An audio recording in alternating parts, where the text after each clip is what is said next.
बिस्मिल्लाहिर्रहमानिर्रहीम। अस्सलाम वालेकुम students. Class 10th physics chapter number 11 sound पढ़ रहे हैं हम लोग। इसमें हम लोगों ने पढ़ा है कि साउंड किसी वाइब्रेटिंग बॉडी, जब कोई बॉडी वाइब्रेट करती है तो उससे साउंड पैदा होता है। और हमने पढ़ा है कि साउंड को गुज़रने के लिए एक मीडियम की ज़रूरत होती है, यानी साउंड सिर्फ मीडियम से गुज़र सकता है। अगर मीडियम मौजूद ना हो तो साउंड गुज़र नहीं सकता। और आज हमने पढ़ना है longitudinal wave, nature of sound wave. कि साउंड वेव जो अगर लॉन्गिट्यूडिनल होती हैं या ट्रांसफर्स होती हैं, तो यहाँ बात हो रही है लॉन्गिट्यूडिनल वेव की। तो लॉन्गिट्यूडिनल वेव जो होती हैं, ऐसी वेव जो जिस वेव की सीमत में उसके पार्टिकल भी उसी सीमत में मूव कर रहे हों जिस सीमत में वेव मूव कर रही हो, तो हम कहते हैं ये लॉन्गिट्यूडिनल वेव है। तो इस चीज़ को पढ़ने के लिए लॉन्गिट्यूडिनल वेव हैं, यानी साउंड वेव जो होती है वो लॉन्गिट्यूडिनल वेव होती हैं या नहीं होती, इसके लिए हम एक एक्टिविटी देख लेते हैं। हम एक ट्यूनिंग फोर्क ले लेते हैं। ट्यूनिंग फोर्क हमने पीछे भी इस्तेमाल किया। ट्यूनिंग फोर्क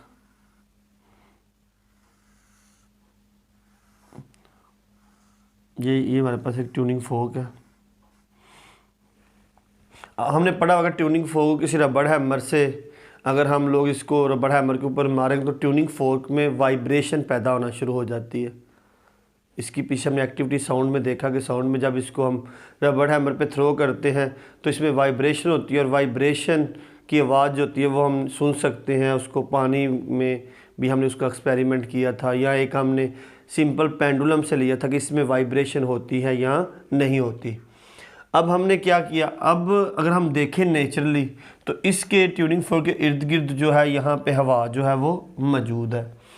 अब अगर हम देखें तो हवा के मालिक्यूल इस तरह हैं इसके साथ, यानी ये हवा के मालिक्यूल हैं यहाँ पे ट्यूनिंग फोर्क के बिल्कुल नॉर्मल हालत में। अब यहाँ पे हमने कुछ भी अभी नहीं किया, तो ये नॉर्मल हालत में यहाँ पे हवा के मालिक्यूल जो ट्यूनिंग फोर्क के साथ मौजूद है। अब हमने क्या किया, अब हमने ट्यूनिंग फोर्क को क्या किया, इसके ऊपर एक हमने रबड़ हैमर के साथ इसको मारा। तो जब हमने रबड़ हैमर पे इसको मारा तो इसमें क्या शुरू हो गई, वाइब्रेशन शुरू हो गई। यानी ट्यूनिंग फोर्क अगर ये मैं देखूं तो वाइब्रेशन ऐसे होती है। अब जैसे ही वाइब्रेशन शुरू हुई, ये इसकी पोजीशन है, पहली पोजीशन ओ। तो जब वाइब्रेशन हुई तो ट्यूनिंग फोर्क जो होगा वो ये अपनी पोजीशन से कहाँ जाएगा, थोड़ा बाहर की तरफ मूव करेगा। यानी अगर ट्यूनिंग फोर्क की असल पोजीशन ये है तो ये थोड़ा सा वाइब्रेट होकर यहाँ तक पहुँचेगा। मतलब ये कहाँ पे मूव करेगा, पोजीशन बी पे। एक हम मिसाल देते हैं, तो जैसे ही ये पोजीशन बी पे मूव किया इसने, तो इसकी एनर्जी जो होगी वो यहाँ पे मुंतकिल होना शुरू हो गई। तो यानी ये जो हवा की लेयर जो थी बिल्कुल नॉर्मल थी, ये आपस में क्या हो गई, बिल्कुल क्लोज हो गई। यानी इसने जब इसको कंप्रेस किया, क्योंकि अब ट्यूनिंग फोर्क पॉइंट ओ से कहाँ चला है, बी पे। तो जैसे ये बी की तरफ गया तो इसने जो हवा के मालिक्यूल बिल्कुल नॉर्मल हालत में थे उसको कंप्रेस करना शुरू कर दिया। तो ये जो अमल होगा, इस अमल को हम कहेंगे कंप्रेशन।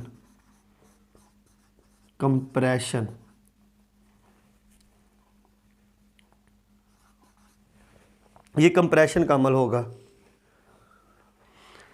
अब यहाँ पे जैसे अब देखें ट्यूनिंग फोर्क ये तो नहीं सिर्फ वो इसी तरफ मूव करे। अब देखें यहाँ पे उसने कंप्रेस किया। वेव का मतलब क्या होता है कि एनर्जी, हम एनर्जी को क्या कर रहे हैं, मुंतकिल कर रहे हैं एक जगह से दूसरी जगह पे। अब जैसे ही ट्यूनिंग फोर्क, अब ये तो नहीं, यहाँ पे इसने कंप्रेस किया इस अमल को, और बाकी हवा की जो लेयर थी वो नॉर्मल थी। अब ट्यूनिंग फोर्क यहाँ पे वाइब्रेट करने के बाद दोबारा आगे की तरफ मूव कर, यानी पोजीशन ओ पे आ गया। यानी वाइब्रेशन का मतलब क्या होता है, मेन पोजीशन से आगे और पीछे। तो ये मोशन क्या है, वाइब्रेशन मोशन, वाइब्रेटरी मोशन है। तो अब जो ही ट्यूनिंग फोर्क बी से क्या करेगा, मूव करेगा कहाँ पे, आगे। यानी ये हम कहते हैं कि ये यहाँ पे आ जाएगा, एक मिसाल है। यानी इसके ये यहाँ तक मूव करेगा, पॉइंट ए तक। अब जो कंप्रेशन है, अब देखिए हमें पता है कि वेव जो होती है वो पहले यहाँ पे अगर हम देखें कि ये वेव है हमारे पास, ठीक है, ये यहाँ तक मूव हुई है। अब इसने आहिस्ता आहिस्ता क्या किया, एनर्जी मूव करेगी ना आगे तो वेव यहाँ पे चली जाएगी। अब ये जो कंप्रेशन है ये मूव करते करते कहाँ चली जाएगी, आगे, यानी हम कहेंगे कि मूव करेगी, कंप्रेशन जो होगी वो मूव करते करते कहाँ चली जाएगी, आगे यहाँ पे पहुँच जाएगी, क्योंकि एनर्जी ने मूव करना है ना। तो यहाँ पे क्या होगा, अब जो ही ये ट्यूनिंग फोर्क जो होगी ये कहाँ जाएगी, पॉइंट ए पे, यानी अब ये कहाँ मूव करेगी, पहले बी पे गई, अब कहाँ पे आई, ए पे। तो यहाँ पे जो एयर के यहाँ, अब तो देखिए कंप्रेशन तो आगे मूव कर गया ना, तो यहाँ पे जो पार्टिकल थे अब इनको ये स्पेस मिल जाएगी। तो स्पेस जब मिलेगी तो यहाँ पे जो इसके एयर मॉलिक्यूल होंगे ये थोड़े दूर दूर हो जाएंगे, दूर दूर होंगे, क्योंकि यहाँ पे उनको स्पेस मिली है। पॉइंट बी से बॉडी कहाँ पे मूव कर गई, ओ से ए की तरफ।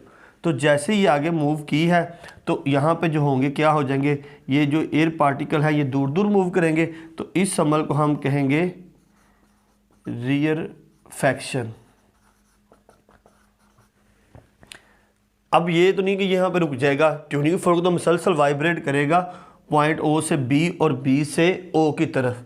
तो जैसे ही ये बी पे जाएगा तो यहाँ पे ये देखिए ये कंप्रेशन आगे चला जाएगा, ये यहाँ पे गया, ये रियरफैक्शन होगा, फिर इधर जाएगा तो कंप्रेशन, फिर यानी एक कंप्रेशन और रियरफैक्शन का एक सिलसिला जो होगा वो मुसलसल पैदा हो जाएगा, क्योंकि ट्यूनिंग फोर्क जो होता है वो बड़ी तेज़ी से जो होता है वाइब्रेट कर रहा होता है।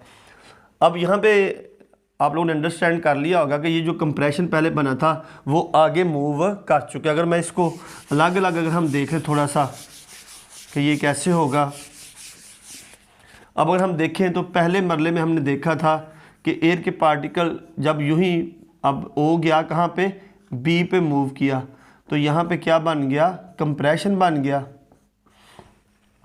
अब ट्यूनिंग फोर्क ने क्या किया, यहाँ पे हम इसको नॉर्मल ड्रा करके आपको बता दें।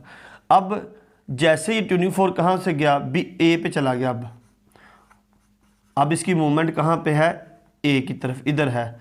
तो यहाँ पे क्या हो जाएगा, ये अब कंप्रेशन है, कंप्रेशन। अब यहाँ पे ये दूर दूर हो जाएंगे और कंप्रेशन थोड़ा आगे मुंतकिल हो जाएगा। तो अब ये क्या होगा, रियरफैक्शन।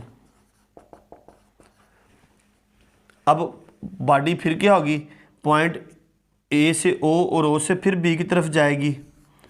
तो अब यहाँ पे अगर हम देखें तो यहाँ पे फिर कंप्रेशन होगी, कंप्रेशन के बाद यहाँ पे रियरफैक्शन होगी, ठीक है, उसके आगे नॉर्मल, ठीक है, उसके आगे फिर कंप्रेशन, ठीक है।